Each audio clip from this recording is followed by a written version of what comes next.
UP के शामली में युवक ने निजी फाइनेंस कंपनी से 45,000 रुपए लोन लिया। इस लोन की किस्त हर महीने 2,650 रुपए आती थी।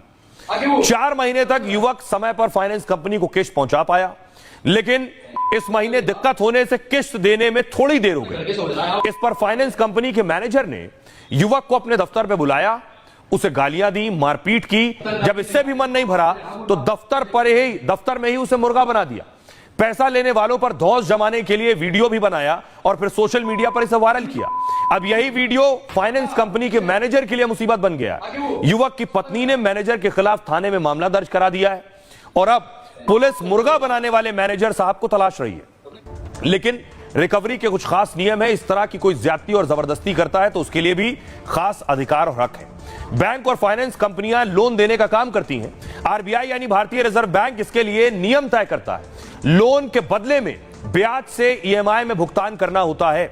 शामली के मामले में युवक की ईएमआई लेट हो गई। नियम है कि 2 ईएमआई अगर नहीं दे पाते तो बैंक पहले रिमाइंडर भेजता है। ये एक ही नहीं दे पाया था और इसे मुर्गा बना दिया। 3 किस्तों का भुगतान नहीं होता है तब कानूनी नोटिस भेजा जाता है। अगर कानूनी नोटिस के बाद भी किस्त नहीं भरी जाती है तो बैंक की तरफ से डिफॉल्टर घोषित किया जाता है। डिफॉल्टर घोषित होने के बाद लोन की रिकवरी शुरू होती है और रिकवरी के लिए न्यायिक और गैर न्यायिक तरीका इस्तेमाल होता है। गैर न्यायिक तरीके में बैंक रिकवरी एजेंट का सहारा लेती है। इन रिकवरी एजेंट्स पर अक्सर डराने धमकाने के आरोप लगते हैं। कई बार छोटी कंपनियां ऐप के लिए लोगों का डेटा ले लेती हैं और ऐसी स्थिति में किस्त ना भरने पर दोस्तों रिश्तेदारों को कॉल करते हैं। हालांकि रिकवरी का यह तरीका पूरी तरह से गैर कानूनी। आरबीआई ने लोन की रिकवरी के लिए नियम तय किए। सुबह 7 बजे से शाम 7 बजे तक ही रिकवरी कॉल की जा सकती है। रिकवरी एजेंट डराता है, धमकाता है तो केस दर्ज करा सकते हैं। कानून के तहत पुलिस आरोपी एजेंट पर एक्शन ले सकती है और इसके साथ ही आरबीआई से भी लिखित शिकायत की जा सकती है, जिस पर आरबीआई बैंक या फाइनेंस कंपनी पर कार्रवाई कर सकती है। सुनिए क्या कुछ कह रहे हैं वकील संदीप दुबे। इस तरह के रिकवरी एजेंट अगर परेशान करते हैं तो आप क्या कर सकते हैं? बैंक इस तरह का व्यवहार नहीं कर सकता। अगर इस तरह का बैंक व्यवहार करता है तो तुरंत जो भी कर्मचारी ने व्यवहार किया उसके खिलाफ आप जाकर एफआईआर लॉन्च कराइए, थाने में शिकायत दीजिए। दूसरा, मानहानि का केस करिए। तीसरा, जो सबसे बड़ी बात है वो है राष्ट्रीय मानवाधिकार आयोग का भी दरवाजा व्यक्ति खटखटा सकता है। उपभोक्ता संरक्षण अधिनियम के अंतर्गत जो धाराएं हैं उसके अंतर्गत भी शिकायत दर्ज हो सकती है। उच्च न्यायालय या सर्वोच्च न्यायालय में याचिका भी दायर हो सकती है, क्योंकि ये घृणित काम है। समाज में ऐसे कार्य के लिए जगह नहीं है। और आइए खबरों में आगे बढ़ते हैं। बात नीतीश कुमार की। नीतीश कुमार एक और बवाल में फंस गए।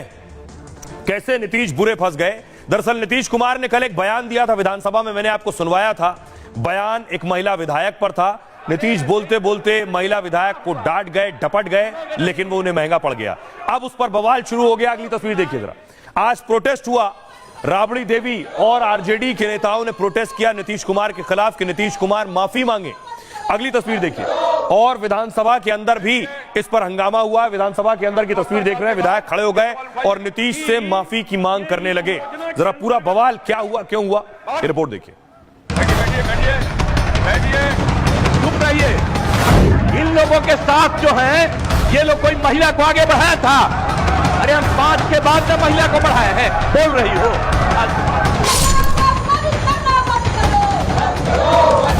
माननीय मुख्यमंत्री जी को माफी मांगना चाहिए। महिलाओं के लिए बोली नहीं गई है। लगातार नेताओं के माध्यम से इस तरह के तर्क दिए जाते हैं और जिससे कि सोसाइटी में गलत मैसेज आता है, तो इस सब से परहेज करना चाहिए। दिल्ली से लेकर बिहार तक सियासी संग्राम है। दिल्ली में विपक्ष को बजट पर ऐतराज है तो बिहार में निशाने पर नीतीश कुमार है। बिहार विधानसभा में नीतीश कुमार ने हंगामे के दौरान एक महिला विधायक पर टिप्पणी कर दी। नीतीश कुमार की यह टिप्पणी अब उनके गले की फांस बन गई है। विपक्षी दल उन पर सवाल उठा रहे हैं तो सत्ता पक्ष उनका बचाव कर रहे हैं। दूसरे राज्य से चुने गए सांसद भी नीतीश कुमार को कटघरे में खड़ा कर रहे हैं। महिलाओं के लिए बोली नहीं गई है। लगातार नेताओं के माध्यम से इस तरह के तर्क दिए जाते हैं और जिससे कि सोसाइटी में गलत मैसेज आता है, तो इस सब से परहेज करना चाहिए। अब देखिए जरा नीतीश कुमार ने क्या कहा था जिसके बाद ये हंगामा हुआ। बिहार में 2 दिन से बवाल मचा है। नीतीश कुमार पर विपक्ष हमलावर है। विपक्ष उनके एक बयान को मुद्दा बना रहा है, इसलिए विधानसभा के अंदर बाहर हंगामा मचा। विधानसभा में उनका दिया बयान दिल्ली तक पहुंच गया। दिल्ली में विपक्षी दलों के सांसद भी उन पर टिप्पणी कर रहे हैं। दरअसल विधानसभा में नीतीश कुमार अपनी बात रख रहे थे।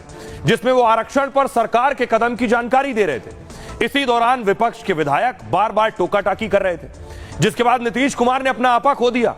उन्होंने कहा, अरे महिला हो, कुछ नहीं जानती हो। अब तक किसी ने महिला को आगे बढ़ाया था? 2005 के बाद हम महिला को आगे बढ़ाए। फालतू बात बोल रही हो, चुपचाप सुनो। सुनना पड़ेगा, हम तो सुनाएंगे, नहीं सुनेंगे तो आपकी गलती है। उनके इस बयान को विपक्ष ने पकड़ लिया। विपक्ष नीतीश कुमार को महिला विरोधी बता रहा है, तो कोई नीतीश कुमार की उम्र पर सवाल उठा रहा है। इतना ही नहीं, लल्लन सिंह के बयान पर भी विपक्ष हमलावर है, जिसमें लल्लन सिंह ने राबड़ी देवी पर सवाल उठाए थे। राबड़ी देवी ने बजट को बिहार के साथ धोखा बताया था। तब लल्लन सिंह ने कहा था कि उनके हस्ताक्षर करना भी नहीं आता है, यानी राबड़ी देवी को हस्ताक्षर करना भी नहीं आता। विपक्ष का कहना यह कि उनका यह बयान भी महिला विरोधी है। लल्लन सिंह केंद्रीय मंत्री हैं और नीतीश कुमार की पार्टी के हैं। आइए अब सुनिए, सियासतदान हंगामा कर रहे हैं, नीतीश कुमार से कह रहे हैं कि वो माफी मांगे। पूछना चाहते हैं लल्लन जी से कि अपना माँ के, अपना औरत के कितना तक पढ़ाए लिखाए हैं कि दूसरा महिला पर आरोप लगाते हैं, और सर्टिफिकेट दे तो लेकर दे सर्टिफिकेट। उनको महिला कितना पढ़ी है, उनका माँ कितना पढ़ी है, हम मान सम्मान करते हैं महिला। उनको माफी मांगना चाहिए लल्लन जी का। अब माननीय मुख्यमंत्री जी को माफी मांगना चाहिए। अब मैं समझती हूँ इस तरह की बातें इस पहली बार तो महिलाओं के लिए बोली नहीं गई हैं। लगातार नेताओं के माध्यम से इस तरह के तर्क दिए जाते हैं और जिससे कि सोसाइटी में गलत मैसेज आता है, तो इस सबसे परहेज करना चाहिए। काफी सारे हम लोग लेंगे हैबिचुअल ऑफेंडर हैं, और इसमें भाजपा के भी कई नेता लोग हैं, और कहीं भी किसी भी महिला के खिलाफ कोई भी टिप्पणी करना इस तरह की मैं मानती हूँ सही बात नहीं है। अगर आज आप बिहार में देखें, अगर कोई भी महिला सदन तक या फिर संसद तक या विधानसभा तक पहुंच पा रही है, वो सिर्फ इसीलिए क्योंकि एनडीए की सरकार ने उनको सशक्त करने का काम किया है। वो आप उनका पंचायती राज इंस्टीट्यूशन में आरक्षण देख लीजिए, आप सरकारी नौकरियों में आरक्षण देख लीजिए। बड़ा भाई आज की एक और खबर